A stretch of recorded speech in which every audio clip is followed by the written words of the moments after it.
Hi and welcome back to my channel. I'm Ariana and I am currently a full-time grad student getting my master's in nursing as a family nurse practitioner. And this is my first year end review essentially. I start my second year in January. So I thought I would share my honest review of how the first year of grad school went and some tips and tricks possibly. My first year, the first class that I had was patho and then an assessment class, so assessment 101 essentially, and that was a pass-fail. And with my patho class, I ended up getting like a B or B minus, and so that was a 2.9 GPA, so I actually ended up being on academic probation, which I've never had happen to me before. But I was part-time in the program, so I was only taking 2 classes. After that, I had a conversation with my husband and we ended up deciding that I would go full-time that spring. So I started taking 3 classes and ended up getting my GPA up to 3.9, and what a difference from that experience. And I just really worked hard and really was able to go ahead and not work for the first year, which was hard for me because I'm used to working full-time and going to school full-time. That's exactly what I did in my nursing program. So to kind of take a step back and focus on school, it was a full-time job. That was something that was a little challenging for me, but so worth it in the end. And you know, I have my notes here. So, you know, understanding that consistency is key when it comes to grad school.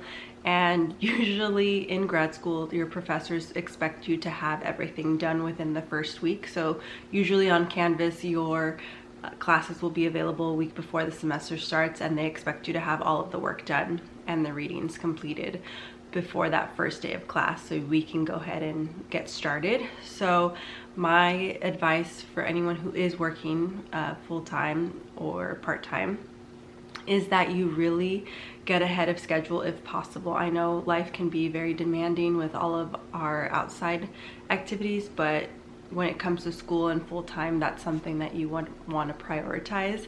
And things like meal prepping or doing laundry and, you know, cleaning and things like that, you always want to batch them if you can. So like my days, if possible, is Sundays. I cook, I clean, I make sure that the household is essentially ready to go, and my husband also helps during the week. But mainly for me, Sundays were my days that I meal prepped, and I had all my meals prepped for the week, and I had it written down on the calendar. So, or I would just prepare everything, so then when I came home, I was able to have everything ready to go for me. Another thing is, the biggest growth for me wasn't necessarily knowledge, but during my clinicals. Clinicals are very scary for a lot of people, and I am one of those people that was extremely terrified, because as a nurse, you go in knowing what you're essentially expecting. Your typical day is you get your assignment and you hit the ground running. But with clinicals, it's different because you're now thinking as a provider would when it comes to prescribing, the most common symptoms that you're going to see in primary care and things like that. So being confident in that aspect, it took a very long time for me to get there. I would probably say my first clinical was I started that in the summer, and my preceptor was pretty much amazing, and he really took the time to explain everything to me, and it was very fast-paced. It was more of a walk-in clinic than anything, so we were constantly having patients come in and going, whether it would be their wellness visits to senior wellness visits to pediatrics to anything under the sun essentially. And that was really the first chance that I was able to kind of get my feet wet and see what it was truly like to be on the provider side. And I'll share some apps that were really helpful for me throughout my practice, and to really look up everything right there. But essentially, going into year 2, my main goal is to be less of a perfectionist and come in with more of a provider role, including safety and screenings and things like that, because as a family nurse practitioner, I want to be able to know the common symptoms that you're going to see on a daily basis and, you know, be able to provide the most common medications that we're taught and prepare for boards. So those are my main goals coming into 2026. So currently I am back at the bedside. I finished all of my clinical hours ahead of time so that way I can prepare for this new role back at the bedside as a NICU nurse. And so far I'm loving it because I'm able to cross-train into L&D postpartum as baby catcher and baby nurse there, and I love my current situation that I have. I love the hospital that I'm at and the coworkers that I have currently. I've been there for about a month, going into 2 months, and so I'm excited to see how it's going to be with me going to school full-time in clinicals. But I pretty much use Google Calendar as my best friend because I have everything color-coded in my Google Calendar. I'm happy to share what that looks like, and essentially time everything out of where I want everything to go when I want to go to clinicals. I'm pretty lucky because I've been there since the summer, so they're pretty flexible and they trust me, and I know how the clinic works. I know how the clinic runs already, so they don't have to go ahead and teach me that. I can just come in whenever I need to, and so far I've been very grateful to be there because I've learned so much already. It'll be a year in May that I've been there, so this clinical starts from January until May essentially.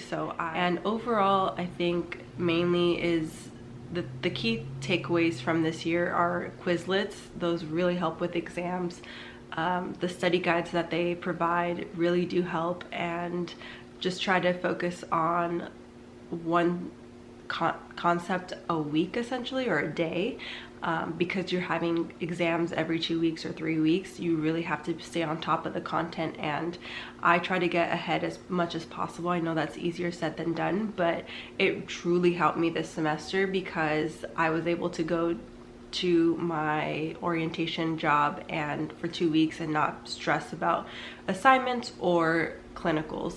So if you can batch everything as much as possible, that is my one advice, is just to try and get to know your preceptor and ask, hey, this is my situation, am I able to come in these days, am I able to help with this or that? And I think just being honest and upfront, because we all know that we have a lot on our plates, and so grad school is truly no joke. And I think at the end of the day, as long as you are communicative with your preceptor and able to focus on that aspect, I think you will set yourself up for success ahead of time. And that's the most important part, is that knowing all of your assignments ahead, look at your syllabus, add all the assignment due dates in your Google Calendar, set time aside to do those assignments, and then also the readings. I briefly skim the readings because it's just so much content and I'm taking so many classes that it's really hard for me to go ahead and sit down and actually read all of the content, but I sort of batch everything as much as possible. So that's my one suggestion for you, is to constantly batch everything and give yourself one day, or even if it's like early in the morning. Unfortunately, if you do have little ones or kiddos, you might have to get up at 4 in the morning to do your assignments and then get everyone ready and out the door by 6 and then go to your job, and then at night as well do studying in that aspect. I know for me, I have 2 pups. I usually will get up around 4:30, take them out and then feed them, get ready for work, and then I'm out the door by 5:45 to make it on time to work. So I do live close, which is nice, from the hospital that I'm at, so that is nice. But things like that is essentially what I sort of do. Is I know it's only temporary, so I really push through this past year and this upcoming year. Is I know that this is only temporary, and I will do the best that I can, and that's all. As long as you're showing up for yourself, that's really the main goal at the end of the day, is making sure you're showing up for yourself, you're getting enough rest and prioritizing your rest, because rest is so important. But you only have so many hours in the day, and I think that time management and really setting up your Google Calendar for success is really the key to be a successful student, and everything else in your life, whatever other title you have in your life, is that. So until my next video, bye.